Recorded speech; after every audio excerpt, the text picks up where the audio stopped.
FIFA is a cult, and I know your first instinct is to click away and call me crazy, but stay with me. Because by the end of this video, you're either going to agree with me or you're going to leave a comment that proves exactly my point. Either works. Now, here's the business model. They don't need you to respect them. They just need you to have been 10 years old once watching a World Cup goal going, completely losing it on a couch somewhere. That's it. That's the whole thing. One perfect childhood memory and you will spend the next 50 years defending whatever they do. But what exactly are we defending? I'll explain. Qatar, because Qatar is the one people know about and most people still don't actually know what happened.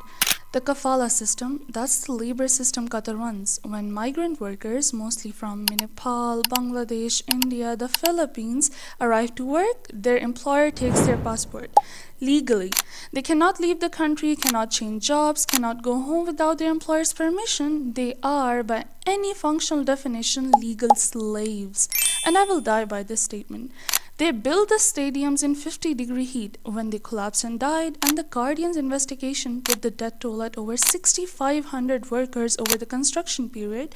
The cause of death on official Qatari records was almost always cardiac arrest or natural causes, not heat, not exhaustion, not the working condition FIFA was fully aware of when they awarded Qatar the tournament in the first place.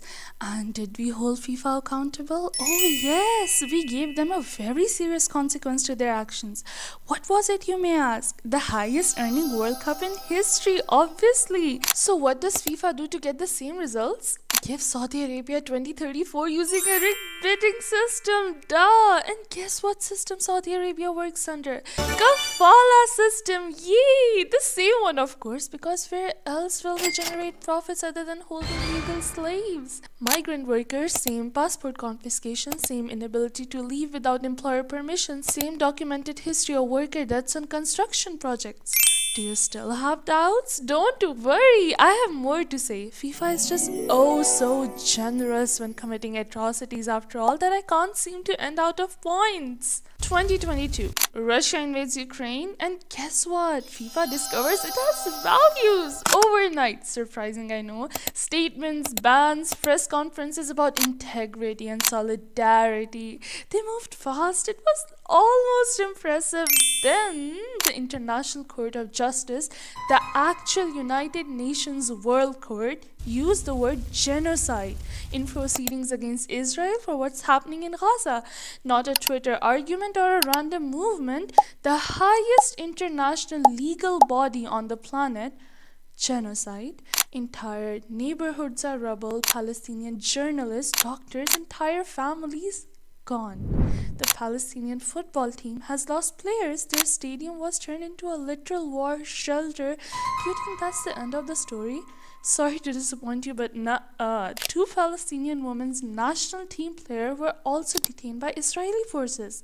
FIFA's response? They are monitoring the situation for the third year in a row. Did the organization change? No.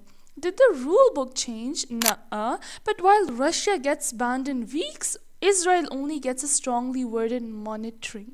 This proves one thing. What, you may ask? Wonderful question. It says FIFA doesn't care about human rights violations, but about the itty-bitty hearts of their sponsors. If you still have doubts, let me welcome you to this competition called Who Ignores Their Own Rules Best? I'll let you guess who won this one. You're right, FIFA! They have an actual regulation in their official statutes. You cannot play official competitive matches on occupied territory. Palestine has been citing this rule for decades. The Israeli Football Association runs official league games inside West Bank settlements, land the UN has declared illegally occupied since 1967, land where Palestinian families were displaced so Israeli settlements could be built. FIFA watches this happen every single weekend and then sells the broadcast rights. Their own rule violated every match day. And FIFA's official position is that they're looking into it. They have been looking into it since before some of you were born. While they're looking into that, they've also gone green. How wonderful! FIFA cares about the planet now. Yay! Reports with footage of children planting trees. Very wholesome. Then a single derby happens and the stadium produces enough smoke to qualify as a natural disaster. Flares everywhere and sky so black that you can taste the air 2 kilometers away. Oh no. Now what? Oh my god, FIFA comes in to save the day, obviously. They buy carbon credits and ta-da, the pollution is suddenly accounted for. So remember kids, pollution is only pollution if you're not rich enough to buy carbon credits to declare it otherwise. Now, the real cleanup operation happens before the cameras even arrive. Every World Cup host city gets sanitized. Russia 2018 and Qatar 2022 both ran mass genocides of street dogs before tourists landed. Poison and bullets collected in trucks overnight. For Morocco 2030, animal welfare organizations are estimating up to 3 million dogs that are at risk. 3 million. If this is not animal genocide happening right before our eyes, then what else is it? So let's be completely clear about what this organization has actually done.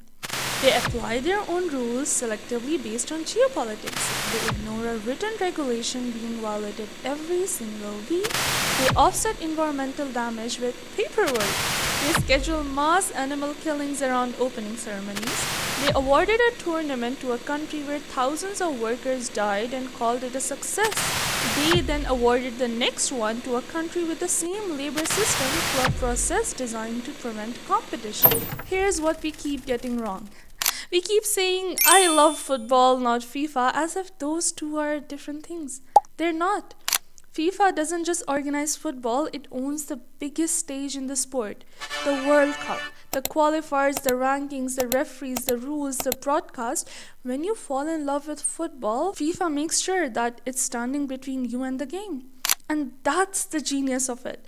Because the moment someone criticizes FIFA, it doesn't feel like they're attacking a corporation. It feels like they're attacking your childhood, your favorite goal, your favorite team, your favorite World Cup. And that's not loyalty. A cult doesn't survive because nobody knows the truth. It survives because everyone does and decides the truth isn't worth giving up the feeling. That's FIFA. Not because it's corrupt. Corruption is ordinary. Because every scandal disappears the second the opening whistle blows. Every dead worker, every bombed stadium, every broken rule, every empty promise. 90 minutes later, none of it matters. And next year, when the World Cup starts, I already know what we'll do. We will tune in, we will cheer, we will celebrate. And FIFA knows we will. That's why they've never had to change. Believe it or not, this wasn't everything. We skipped the bribery scandals, the corruption cases, the politics behind hosting rights, because otherwise we'd be here for an hour. But if you need a second part, let me know. Until then, like, subscribe, and remember, I am not suicidal.